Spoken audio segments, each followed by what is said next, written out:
जरूर यहाँ कहानी को और रचनात्मक बनाने का प्रयास किया गया है।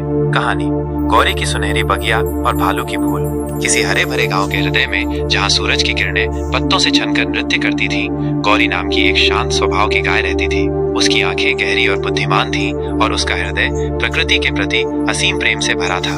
गांव के अन्य पशु पक्षी अपनी अपनी दिनचर्या में व्यस्त रहते थे, लेकिन गौरी का मन कुछ नया करने के लिए उत्सुक रहता था।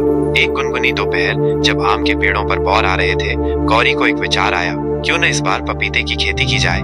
उसके मन में रसीले सुनहरे फलों की कल्पना तैर गई। उसने अपने खलिहान के पास की जमीन को बड़े ध्यान से चुना। अपनी मजबूत पीठ और धैर्य से उसने मिट्टी को नरम किया, मानो वह भविष्य के मीठे फलों का स्वागत कर रही हो। फिर उसने सबसे उत्तम बीज बोए, जैसे कोई कलाकार अपनी उत्कृष्ट कृति की नींव रख रहा हो। दिन बीते और गौरी की लगन एक मधुर गीत की तरह खेत में गूंजती रही।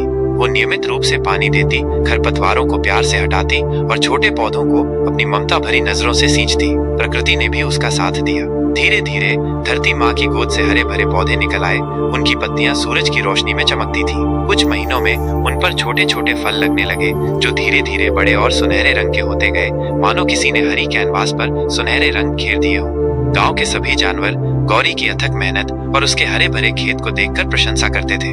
गिलहरियां पेड़ों से झांक कर देखती, रंगीन तितलियां फूलों के चारों ओर मंडराती और पक्षी मीठे फलों की उम्मीद में चहचहाते।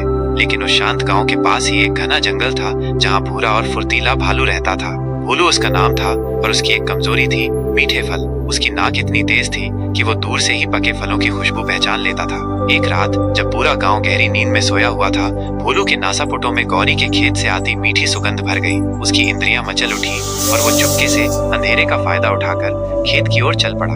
खेत में पहुंचकर भोलू की आंखें चमक उठी। सुनहरे पपीते पेड़ों पर लटक रहे थे, मानो तारों से भरे आसमान से टूटकर धरती पर आ गिरे हों। वो खुद को रोक नहीं पाया। उसने अपने बड़े पंजों से एक एक करके कई पके हुए पपीते तोड़े और उन्हें बड़े चाव से खाने लगा। रस उसकी दाढ़ी से टपक रहा था। अगली सुबह जब गौरी अपनी प्यारी बगिया में पहुंची तो उसका हृदय दुख से भर गया। आधे से ज्यादा पपीते जमीन पर बिखरे पड़े थे। कुछ पेड़ भालू की जल्दबाजी में टूट गए थे। उसकी मेहनत और सपने चकनाचूर होते दिख रहे थे। वो समझ गई कि किसी शरारती जीव ने रात के अंधेरे में उसकी बगिया को उजाड़ दिया है। उसने तुरंत अपने सबसे भरोसेमंद दोस्तों को बुलाया, चतुर खरगोश छोटू, वफादार कुत्ता शेरू और बुद्धिमान उल्लू मामा। सबने मिलकर गौरी की बगिया का मुआयना किया और नुकसान देखकर चिंतित हो गए। छोटू ने फुर्ती से आसपास की झाड़ियों से मजबूत बांस की टहनियां इकट्ठा की। शेरू ने अपनी मजबूत पकड़ से उन्हें जमीन में गाड़ने में मदद की और उल्लू मामा ने अपनी तेज नजरों से सबसे मजबूत बांस चुनने में मार्गदर्शन किया। कुछ ही घंटों में उन्होंने मिलकर गौरी की बगिया के चारों ओर एक अभेद्य घेरा बना दिया। उल्लू मामा ने रात भर पहरा देने का जिम्मा लिया। उसकी बड़ी बड़ी आंखें अंधेरे में भी सब कुछ देख सकती थीं। अगली रात भोलू फिर से मीठे पपीतों के लालच में गौरी की बगिया की ओर आया, लेकिन इस बार उसे बांस के मजबूत घेरे का सामना करना पड़ा। जैसे ही उसने एक टहनी को तोड़ने की कोशिश की, उल्लू मामा ने अपनी गहरी आवाज में जोर से हुटिंग की। शेरू भी भौंकने लगा। उसकी आवाज रात की शांति को भंग कर रही थी। शोर सुनकर गांव के अन्य जानवर भी जाग गए और जिज्ञासावश खेत की ओर दौड़ पड़े। भालू इतने सारे जानवरों को देखकर डर गया। उसे अपनी गलती का एहसास हुआ और वो तेजी से जंगल की ओर भाग गया। फिर कभी गौरी की बगिया की ओर मुड़कर नहीं देखा।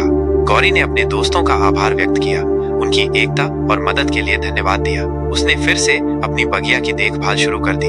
उसकी मेहनत और उसके दोस्तों का साथ रंग लाया और कुछ ही हफ्तों में पपीते फिर से पकने लगे। इस बार गौरी ने उन मीठे और रसीले पपीतों को गांव में बेचा। सभी ने मिलकर उन फलों की मिठास का आनंद लिया और गौरी की मेहनत की सराहना की। इस कहानी से हमें ये अनमोल सीख मिलती है कि लगन और परिश्रम कभी व्यर्थ नहीं जाते।